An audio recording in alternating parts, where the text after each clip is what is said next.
Mukadde wange Patrick nkutumidde bali kutuweereza naye nange ndi wano okwogera ku nsonga ya Charles Peter Mayiga n'omuyimbi Gravity Omutujju.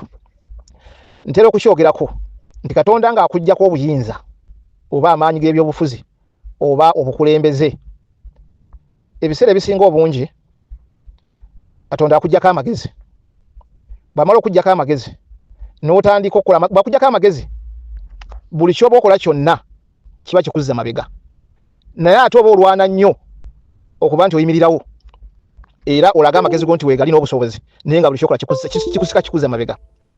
Era Katonda akyusa ab'amaanyi n'abafuula abanafu, naye nga n'amaanyi ebibafuula eby'amaanyi bakyabirabako era nga birabakaawo n'abafuula abanafu.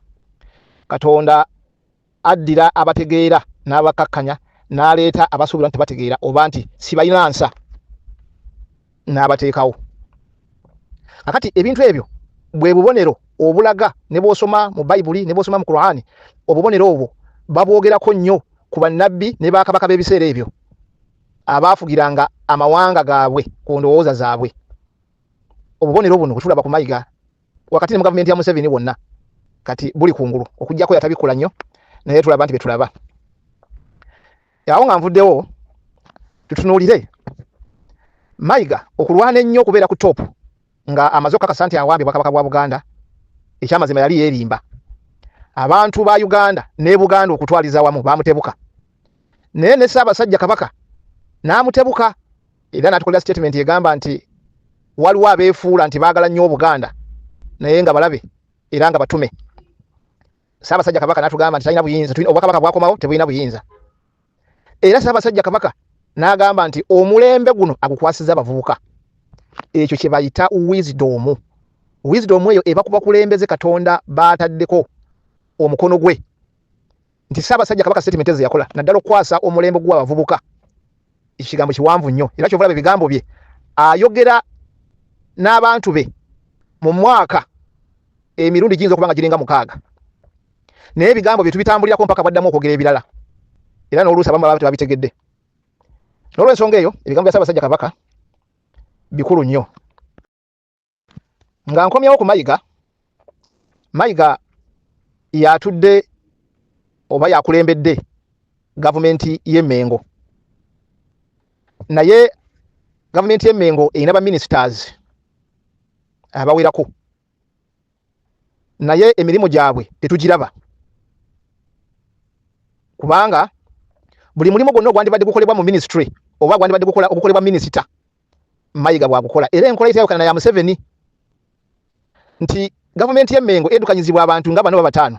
Mayiga yeeyita Omulangira Simayani oyo, waliwo n'omukyala waliwo n'ono yeeyita Firimani, ndoza agatako n'amyuka Katikkiro. Bye tutera okuwulira ku mikolo gyonna egitambulira mu Buganda be bagibeeramu. Naye twebuuza nti baminisita bali luddawo abalala? Katugambe nga ku kino ekyabaddewo eky'omuvubuka Gravity Omutujju Mayiga okuvaayo okuwera ennyimba ze ku leediyo ya CBS ne ku Telefayina. Naye ensonga eno yagendedde ddala mu maaso ne tuwulira nti ne bapromota nabo beesambaza abantu abo ababiri abayogeddwako. Kakati ekibuuzo kijja ate nga kinene. Minisita ow'ensonga z'ebyobuwangwa mu ggwanga lya Buganda ali luddawa? Minisita ow'ensonga z'ebyamawulire ali luddawa? Kubanga yandibadde agenda ku BBS okuluŋŋamya ebyo naye situmulabye. Ow'ebyobuwangwa tetumulaba mu nsonga eno.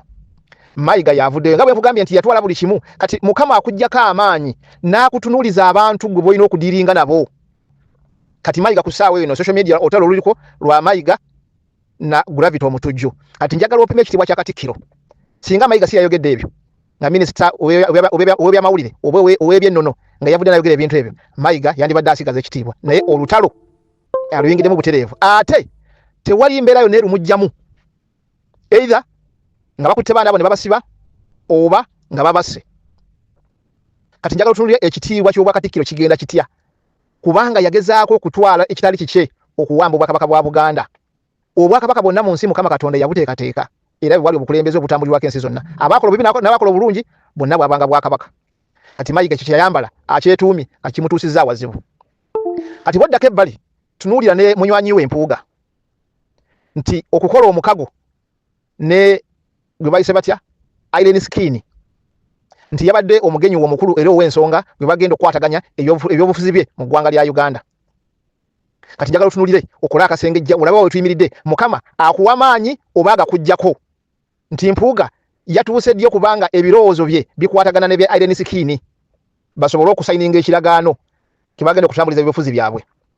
Mayiga atuuka atya okuwanyisa ebisongovu ne gravity omutujju.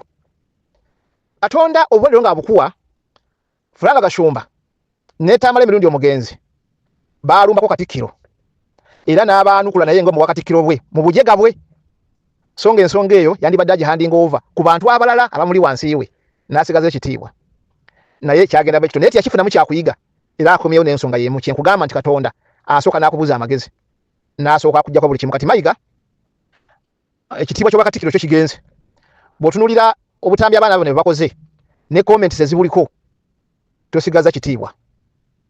Yeefuula buli kimu, yayabye ennyimbe, yasoma amalaame, yalaba abalwadde, yatongoza amanye terimba, yali mu byamalwaliro, yali mu buli kimu, yeekuumire mawulire. Kati ekyo kimufudde okuba nti tayina nsa. Ddayo tunuulire Bakatikkiro bonna abaze babaako. Tebajjanga kwogerako eri Buganda nga bibaze okwogera nga si bya nsonga. Naye olw'okuba ono azimba agamba nti ayagala kuzimba Obwakabaka bwe mu Buganda, kaakati kyazimba kimugwiridde. Kati tugenda comparinga tutunulire Mayiga position gyalimu n'entalo zalina mu community. Ekigoyi eky'obwa Katikkiro Mukama akimwambudde akyakyambadde naye Mukama akimwambudde. Mayiga si Katikkiro wa Buganda. Kino kye mbagambye olwaleero mu kitwale Mayiga si Katikkiro wa Buganda kubanga aliko ebikolimo byonna ke yagezaako okuwaŋŋangusa n'okutemmula Kabaka wa Buganda anyweze gavumenti y'Abanyarwanda bagwira. Mukama amusindise mu bantu. Kyagulanyi akiyita kooti y'abantu naye Mukama yamusindise mu bantu. Abamanyi ebyafaayo musome Bayibuli ne Qur'ani ebyasuulanga bakabaka ebisudde abakulembeze byonna tebyawukana bye tulaba. Ekyawuseeko mu kino nti ebiseera biri communication yabanga ntono. Kati olwaleero communication eri openly public tewali aginako monopoly. Edda twabeeranga awo ne tuwulira Nambooze simanyani ali ku radio ba ku TV ayogera ng'okuddayo okuwulira byayogera wiiki ejja naye nga bafunye omukisa okuwulira ebyo byayogera be batono oba oli awo nga bagenda okunyumizaako bannaabwe. Kakati nga Nambooze lwataaliyogera abali ku ludda oba abanyigiriza temujja kumanya kigenda mu maaso naye ne banabyogera temulina mugenda bibagalizako birowoozo. Omulembe tegwaliwo kati weegule oyogera bakulaba ne bakuteekako ne comment ng'oyogera oba n'ategeerekeka omulembe engeri gye gukyukamu. Kakati biri byonna byavaawo nga n'abantu okudisikasinga ku kyabaddewo bagenda okuddamu okukirowoozaako nga twaliwo kirala kye baleese. Ekyo bayitanga gavumenti okutambuliza abantu mu nzikiza. Kati omulembe gujja n'ebyago omulembe guno guzze n'empuliziganya. Kyova olaba Museveni yalwana nnyo okugirwanyisa. Era n'emmengo n'ekyesimbamu n'ekereziya n'ekiyingiramu abavubuka bayitidde okuvuma abantu bavuma abakadde bakola batya tugenda bagoba ku byalo mubijjukira mbega kawo myezi nga mukaaga egiyise kabadde kayisanyo etteeka balireeta erya internet byonna byalemerera omulembe gugenda. Bw'otunuulira kati Mpuuga byakola nti akola olukuŋŋaana ajje akuŋŋaanye nti ayagala kuleeta kunkyukakyuka mu ggwanga lya Uganda naye ayagala kwegatta naye ng'ate ebigambo byayogera byonna bya busosoze byakwawula naye nga n'olukiiko lwakoze teruliimu bantu bagatta Uganda n'ekigatta Abaganda bokka nga bwe yadalukoze tekiriiwo. Atondawo ekitaliiwo DP block etaliiwo ate mwatongoleza DA etaliiwo. N'agamba nti gwavumirira Kyagulanyi ate ye menta wa mulwana Irene Sikini ate gwe yasembeza.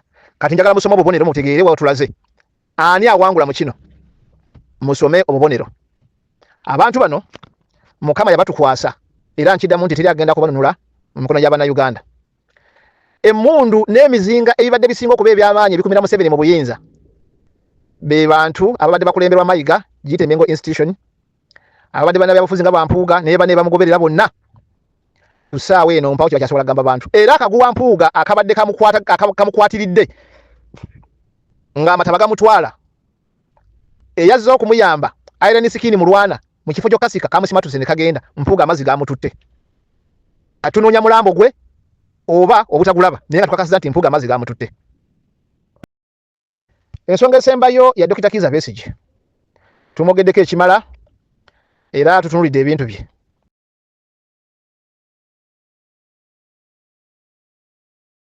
Assalamu alaikum wa rahmatullahi wa barakatuh. Amanya n'eddoboozi Haji Abdu omusomi w'eddua. Nkola ku nsonga ez'enjawulo, emirimu nga gikutataganyeko, ebyenfuna byo nga bidobonkanye, ne oba oli bweru wa ggwanga emirimu gya kucankalanako.